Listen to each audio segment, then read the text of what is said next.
세례 요한이 있었어요. 그죠? 세례 요한을 성경은 뭐라고 합니까? 이스라엘을 괴롭게 하는 자라고 그래요.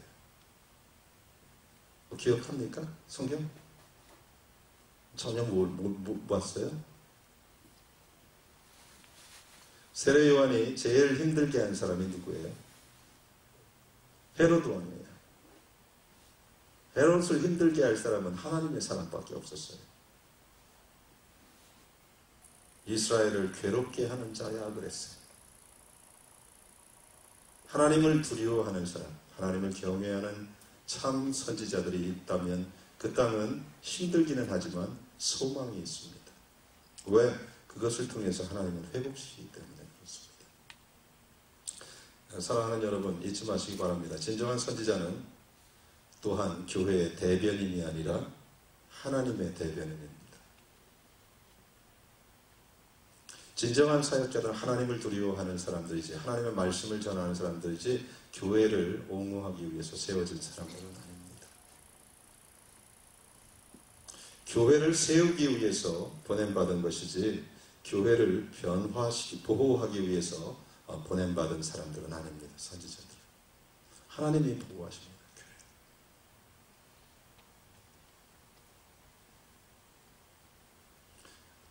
예언 사역을 이렇게 하다 보면 또 이런 것들을 느낍니다. 사람들은 자기가 원하는 예언만 받기를 좋아하는 사람들이 많습니다. 그죠? 교회도 마찬가지예요. 자기가 원하는 것만 예언을 받아들이는 사람들은 잊지 마십시오. 거짓된 예언에 속을 확률이 엄청 큽니다. 하나님의 말씀을 받아들여야 됩니다.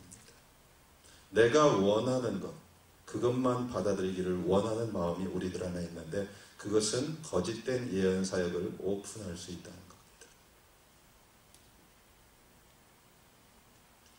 이것은 굉장히 중요합니다. 대표적인 하나님의 사람들이 쭉 있지만 그 중에 한 사람이 누구예요? 다윗이라는 사람입니다. 다윗은 잘 나갔어요, 한때. 그죠?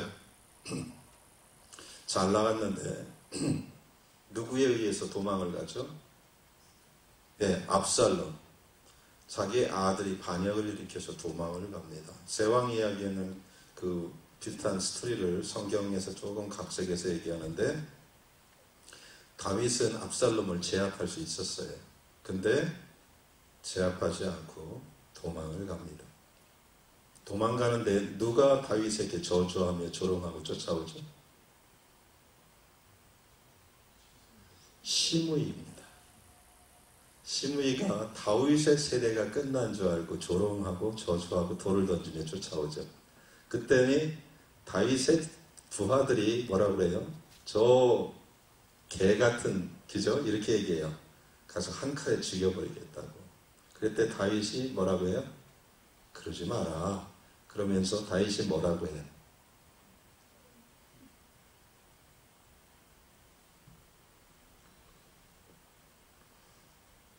나중에 죽일게. 그랬죠. 성경이 이상하게 돌아가죠, 갑자기. 그러지 않았어요. 하나님께서 저를 통해서 나에게 말할 수도 있다고 인정했어요. 그리고 그가 하나님의 뜻이 아닌데 나한테 그랬다면 하나님이 그를 심판하실 거라고요. 다윗은 지금 자기의 힘을 쓴 것이 아니라 하나님의 음성을 들으려고 노력했어요. 이것이 진정한 하나님의 사랑입니다. 우리 같으면 우리를 비난하면 뭐예요? 힘이 있을 때 가서 덮잖아요. 근데 다윗은 왕이었지만 하나님의 음성에 포커스 됐어요. 하나님께서 자신에게 무슨 말씀을 하시는지에 더 큰 관심이 있었습니다. 이것이 진정한 하나님의 사람들의 삶입니다. 사랑하는 여러분, 이것은 굉장히 중요합니다. 우리가 하나님 주신 진정한 권위, 크리스천으로서 삶이 세워지기 위해서는 이런 중심이 있어야 됩니다. 다윗의 권위는 사실 이런 것에서 나왔습니다.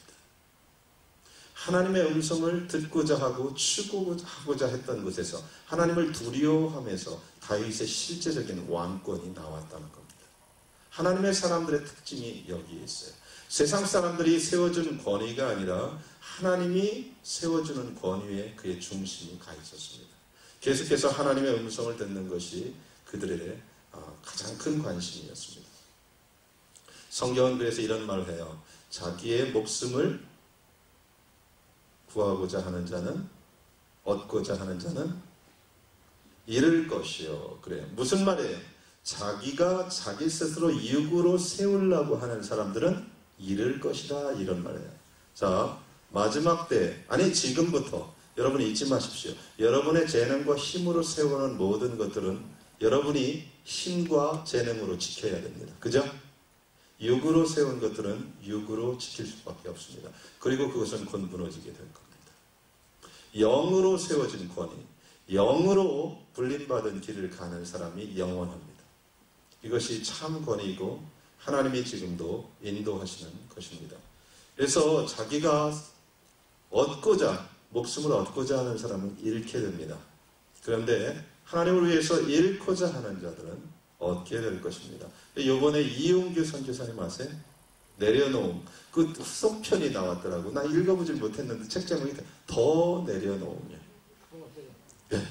내려놓음에서 더 내려놓는데. 근데 그 부분은 제가 볼 때 내면일 것 같아요. 전 보지는 않았어요.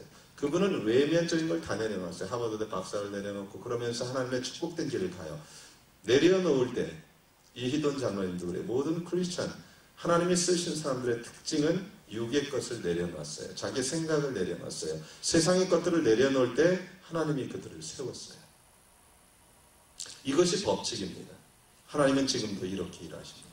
근데 거기서 한층 더 내려놓는다는 것은 이미 그 안에 있는 어떤 정말 더 깊은 것들, 자기의 그런 것이 아닐까 생각을 해요.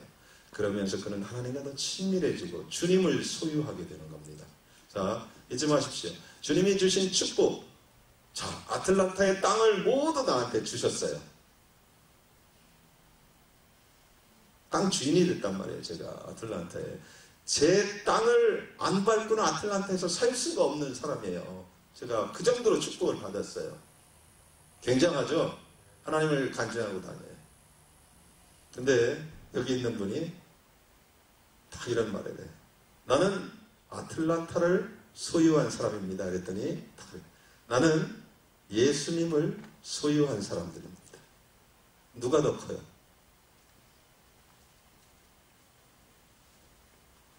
모르나 보네요. 상상하시기 바랍니다. 자, 모든 것을 하나님의 손에 일을 각오가 되어 있는 자들이 진실로 자기의 생명을 찾고 그들에게 맡겨진 권위나 위치를 지킬 수 있습니다. 그분이 그런 말을 해요. 이희돈 장로님이 제가 오늘 본 부분이라 자꾸 얘기를 하게 되는데 그분이 그래요. 하나님이 나를 필요로 할 때 내가 세상에서 성공하면 무슨 의미가 있겠습니까? 그죠? 하나님의 교회가 나를 필요로 하는데 내가 세상에서 월드 트레이드 센터 최고 높은 사람이 되면 무슨 의미가 있겠습니까? 삶의 우선순위가 뚜렷한 거예요. 그는 뭐예요? 월드 트레이드 센터, 세계 총재보다 하나님을 소유하기를 원하는 사람이에요. 그래서 그가 큰 사람이에요. 그래서 그가 더 큰 일을 할 수 있는 사람이에요. 어떤 사람은 지금 이 자리에서 끝나는 사람이 많아요. 제가 늘 그러죠. 100만 불이 커요. 근데 100만 불로 인생 끝내는 사람 많아요. 그죠? 근데 어떤 사람은 1억 불도 작다고 생각해요. 1억 불도 작아요. 그죠? 하나님이 볼 때는 1억 불이 커요. 작아요. 하나님보다 큰 것은 아무것도 없어요. 근데 그것을 계산을 못해요. 그게 머리가 나쁜 거예요. 자기가 머리가 좋다고 생각해. 계산을 해갖고 적어도 1억 불을 지키는 것이 나는 더 크지. 근데 내가 볼 때는 머리가 나쁜 거야. 하나님 볼 때 머리가 나쁜 거야. 하나님이 1억 불보다 훨씬 큰데 하나님이 안 보이니까. 그러는 사람이 너무 많아요. 그래서 그걸로 인생 끝나. 그거 지키려고 몸부림쳐. 결국은 자기 것도 아니면서.